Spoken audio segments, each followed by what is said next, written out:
Fidelity said of their millions of accounts that they have, the average over the last 10 years has been 40% over 10 years, not 40% a year, 40% over 10 years. What misconceptions do people have about the stock market? They think it's just for the elite. I think the reality is it's open for all of us.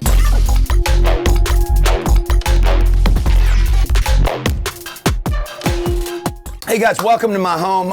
Today I have Pete and John Najarian, super traders, Market Rebellion. They've been trading stocks for 40 years publicly.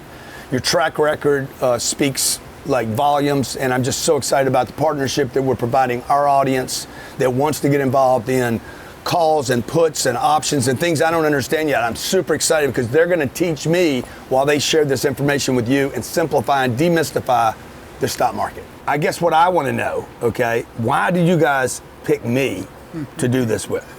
Oh, well, a whole bunch of reasons. Not the least of which, I mean, when I met you, I liked you. I knew you had a passion for helping people, for democratizing real estate investment. Yeah. And that is so cool because so many people can benefit from that.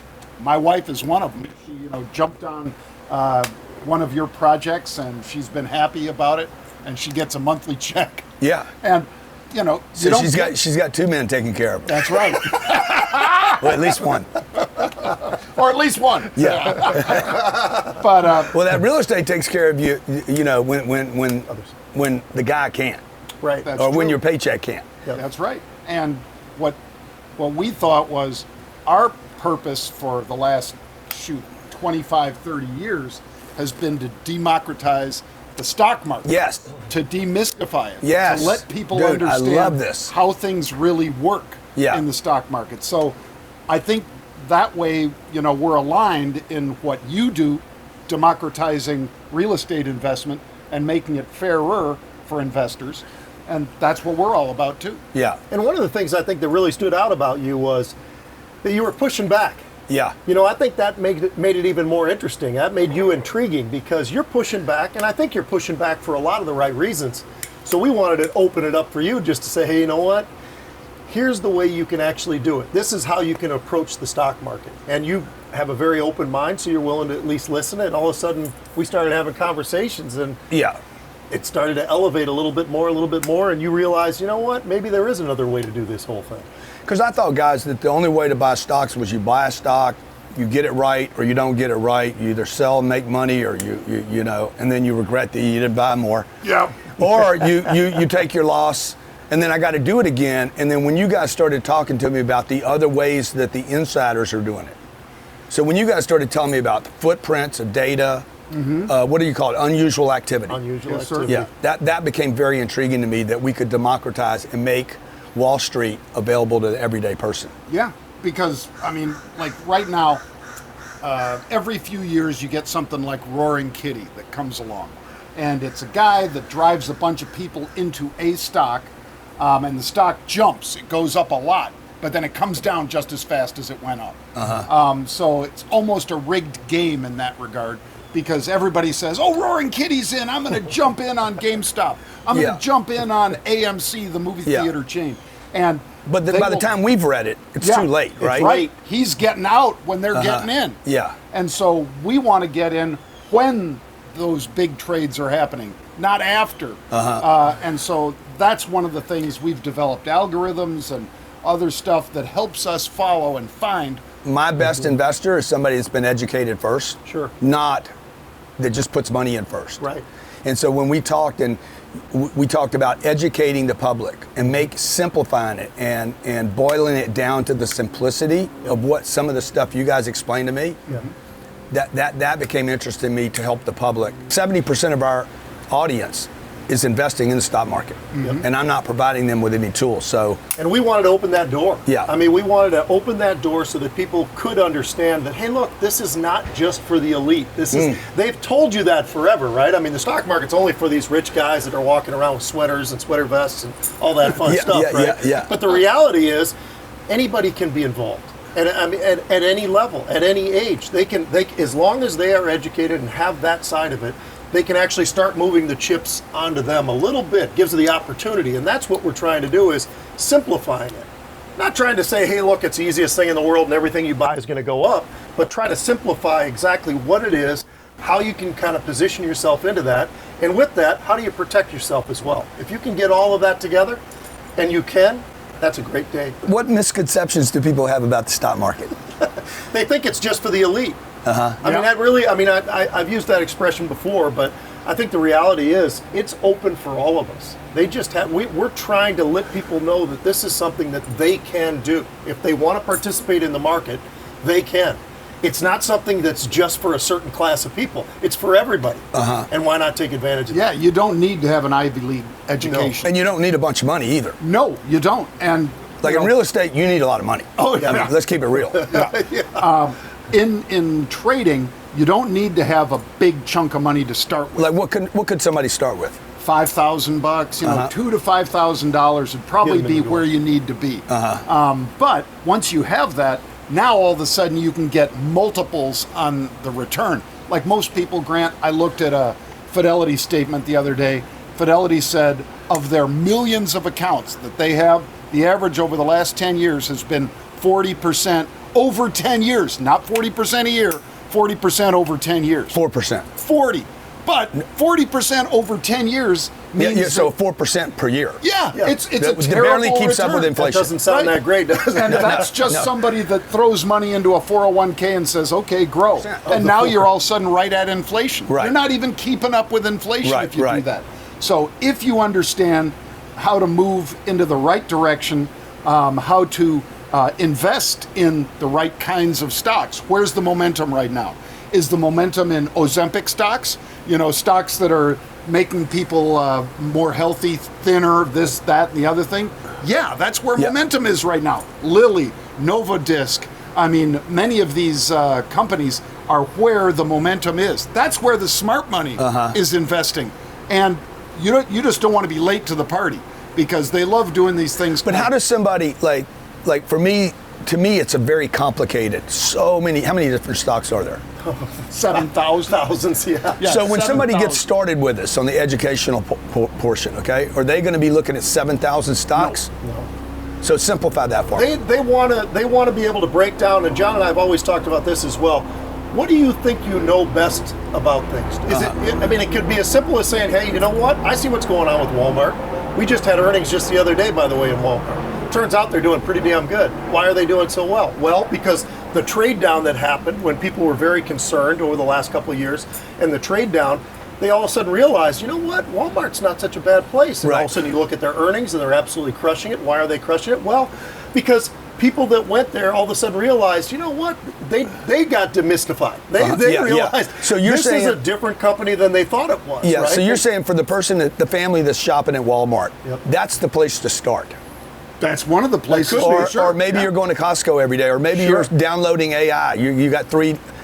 The place to start is the stuff you're using, like something you're familiar with. Something you know, something you understand. Right? Yeah, that's very similar to real estate. It could be whatever. Right. Yep. Yeah, if you're somebody who, for instance, you go to O'Reilly Auto Parts, or you go to Advanced Auto Parts, or one and of you're those, spending $800 there to do something. You're like, boom, and hey then man, you pay look attention at to the this. line of people waiting to check out, and you're saying, this place must be doing okay. Yeah, so any place you spend money would be a place to start, right?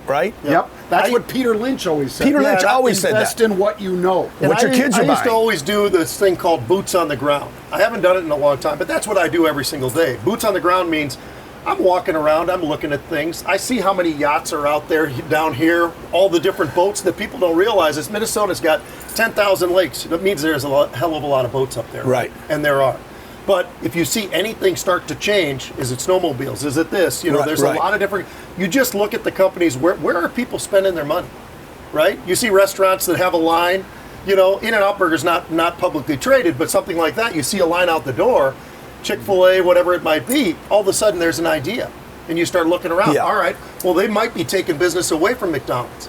So do you want to actually go to McDonald's? Maybe not. All these things come into, and it's literally just by having boots on the ground, walking around and seeing what you have with your own eyes. And that's very similar to real estate. It's like we look at where am I going? Where are people going? I'm looking at where people are building homes or not, and that's where we make our place. So there is some similarities. Let's just talk about that. What are the similarities between investing in a stock and me going out and finding a great real estate deal? Or are there any similarities? There are some, I think. What you do, Grant, in my mind anyway, is you invest an awful lot like Warren Buffett. Warren Buffett says, I won't buy a stock unless it's a stock I'd be comfortable owning for years, even if the market's shut down. Yeah. Well, your side of investing in real estate is something, you're not flipping that thing in 2 months. Right. You're buying it with the intention of milking it, getting all that great revenue, selling it after the appreciation, getting that better tax treatment and all that kind of stuff. Same thing with stocks. Same thing with stocks, except you have a lot more liquidity in the short term. You can get in and out of stocks. I wouldn't tell most people that they should try to do that on a daily or a weekly basis, but you can. And I would say... You can where you can't do that in real estate. Exactly. That's impossible. Exactly. And so with stocks... So you get some liquidity. That's a benefit. Yep, you get to meet people that want liquidity. Trillions of dollars of liquidity. A day. That just people buying and selling stocks. It's literally, of those 7,000 stocks, trillions of dollars in and out, because for every buyer, there's a seller. Well, somebody's going to time it wrong, and they're going to miss out. Too bad. And somebody's going to be right and make some money. And that's why Warren Buffett always says, let's wait and be patient about that investment. So people can do that with stocks too. Yeah. They get the preferential stock treatment of taxes, long-term capital gains. You hold that stock for a year, you get capital gains, 20% instead of whatever, 50. Yeah. You can also be in there and match up your losses against your gains and take your taxable liability down. So there are so many things you can do, but just nobody has told people about financial independence that they can achieve by owning and trading stocks. It's all about financial literacy, and then by knowing that and understanding it, I think the most important thing really is the difference being liquidity. I mean, to your point, you do the real estate thing, that's a much more difficult process, right? It takes some time. It's not something where you bought it today, it's gone up significantly, you're selling it on Friday.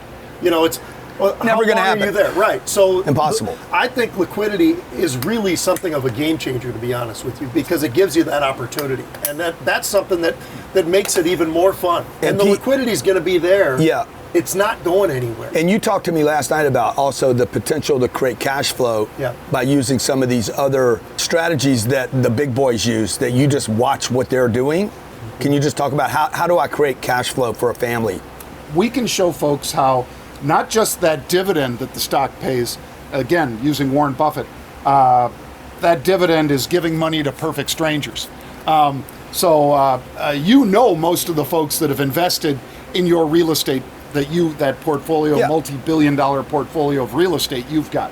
For the most part, nobody, no company, not Apple, not Google, none of these companies know how many shareholders, by name. They don't, but those people are BlackRock, Vanguard, Blackstone, State Street, Fidelity, all of those folks. Yeah. They're holding the 401ks and all the rest for all these folks. Well, that's an opportunity, we think, to really move it to the next level. To get that dividend, which anybody can get. Anybody that owns Apple stock is going to get a 2% dividend. Anybody that owns a REIT, that are publicly traded REITs, could get a 5 to 6, 5 to 6% dividend, but they get it every quarter, which is money. But there's also the calls and the options that we're going to be teaching people about, right? And you guys are going to be teaching me how to do this while the audience learns. So any of you that are interested in getting involved in the educational part, the financial literacy part of Wall Street, to demystify, simplify, make it easy, you can get started with a very little bit of money. We're doing a partnership where we're going to provide this kind of education to our audience. Well, your hat says it all, cash flow, right? Yep. So when you think about that, that's what we're trying to create for people. They're not only getting the dividend that's already there, they're going to have some buybacks and stuff, but that's where we can enhance this whole thing. We can kind of create that cash flow that people are looking for. And it might be it could be once a month that they're getting a little bit more flow, a little bit more flow. Yeah. It could be each week. It all just depends on what that stock is, what kind of liquidity that particular name has, because some are very liquid, some are less liquid. But it gives you the opportunity at least to create a little bit more cash flow as you've bought that stock. Yeah, nice. And would you want, when I gave that example from Fidelity, where they have, over a 10-year period, somebody that put in $1 million now has $1.4 million. That's a 40% return over 10 years. But the rule of 72 is that if you're making 7.2%, your money should double Every 10 years, yeah. They don't. Most people aren't coming close to that. Right. And that's because they just leave their money in the 401k, IRA, Schwab account, whatever it is, and they don't do anything with it. And none of those places are incented to get people educated about this is how you can really make money in the stock market. They just want that money sitting there so they can lend it out like a bank. So why do you guys think $34 trillion has gone into IRAs? And because they bought into that big lie. Yeah, they bought into the lie that if they throw this money in here, how much money do you think Goldman Sachs makes, or any of the big brokerage firms, money center banks, how much do you think they make off of your money if you send them a whole bunch of money on the 401k? I guarantee they're making a better return than you are, and then they're going to charge you fees on top of it. End of story. And people only think that's the only way they can go. Right. That's all they got. That's all they know. That's all they got. So, guys, you talked about the system being rigged and the cards are stacked. Okay, how is that a reality? Well, because anytime you want to try to follow smart money, anytime that you would like to be in an investment that Warren Buffett, that Ray Dalio, that any of these guys are in, you're not hearing about it until they tell you on TV 3 months after they've actually done it. They're probably getting out when you're getting in. And do you guys see it? Oh, yeah. You see the activity That's before? One of the beautiful things about what we do for a living is we anybody actually see it. They'd have to have all the right algorithms. That's why they want to see what we are seeing. Yeah. Yep. Great. So we're going to show that to them. Yep. So what do the big guys know that Grant and the everyday investor does not know?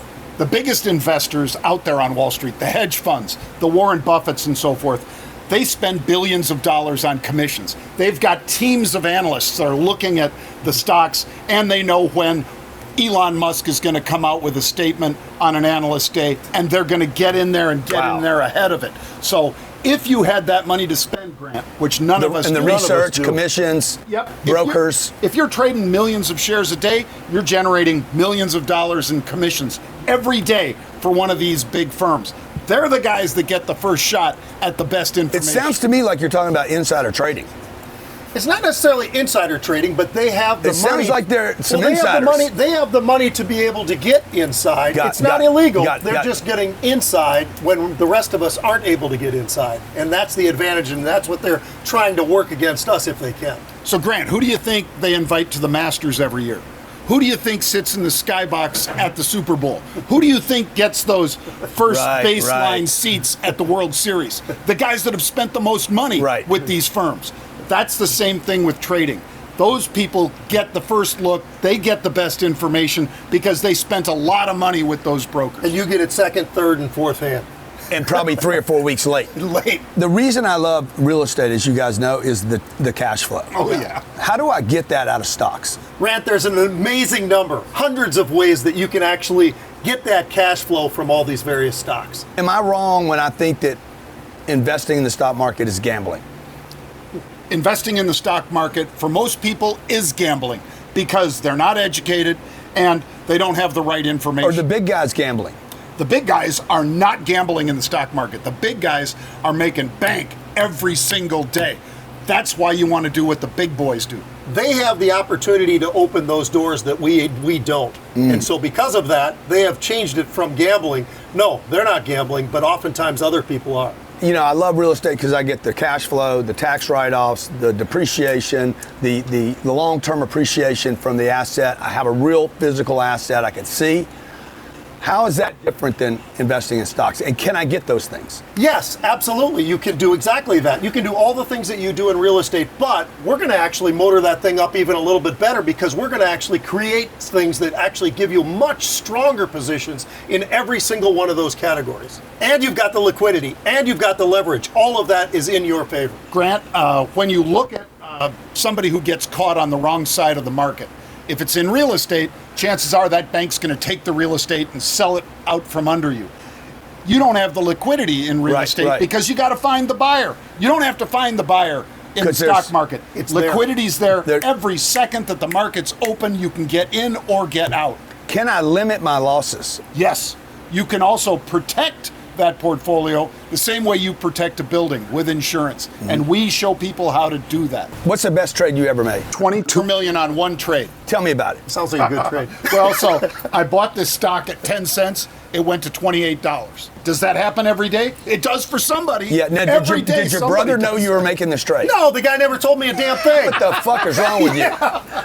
Tell you what, I feel like He I'm a was in the same stepchild. thing. Why didn't you call me? Now, let me should've ask you, called what can my audience hope to get from this partnership? A lot of great information and confidence so that when they invest, they're going to feel confident. Grant, we've been trading for over 40 years. We used to trade for the partners at Goldman Sachs. Wow. So not the customers, the partners at Goldman Sachs. Do you think they thought we were pretty good? The answer is that they knew that information is king. How long would it take me to learn this information that you guys have? Grant, we believe nobody can teach people faster how to understand the market, how to profit from the market. Nobody, because they don't have our experience. Somebody read it in a book and they're going to try to teach you online. That's not the same thing at all. We've got the experience. We've got a great team. We know we can deliver, and we've done it for 40 years. And the difference is you're practitioners. You're making trades today. Yes. Right? Every day. Did you make one this morning? I haven't made one yet this morning because I'm sitting here. Yeah, fuck this place. If you wanted to learn how to skateboard and somebody said, I've got 40 years of experience, I can show you how to skateboard, you're still going to need a little time You need on the that confidence. skateboard to Well, feel confident, right? yeah, Little yeah. experience. That's exactly right. But we can I show can make a trade. You could give me the data. I could make a trade with you. I still won't have the confidence until I've done that a number of times. Right. But I can make a trade. Right. Yeah, Right? and you start small. They don't need to make $1 million the first day. They need to start making money, feeling confident. Well, I'm excited about this, guys, because my audience wants this. My audience deserves it. I want to democratize Wall Street, like banking, like real estate, buying businesses, the same thing that we've done to democratize and make available great information and intelligence and confidence. I am just so excited about this partnership. We are too. Thank you, man. You're the man.